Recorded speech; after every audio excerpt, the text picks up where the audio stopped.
Sebelum nak melabur dalam emas, pastikan tengok poster ni dulu. Ada 5 ciri-ciri scammer yang bertopengkan emas.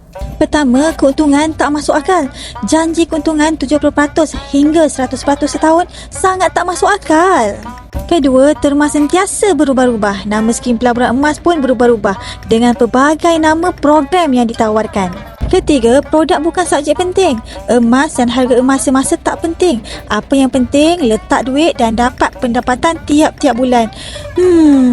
Keempat, punca keuntungan agak kabur. Penganjur akan mengelak untuk jawab soalan anda tentang dari mana sumber keuntungan atau jawapan yang mereka berikan agak kabur.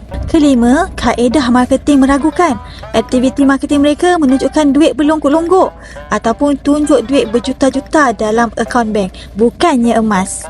Like dan repost video ni supaya lebih ramai tahu tentang ciri-ciri scammer. Kita kurangkan jumlah mereka yang bakal kena scam. Jemput follow untuk lebih tips tentang ilmu emas dan simpanan.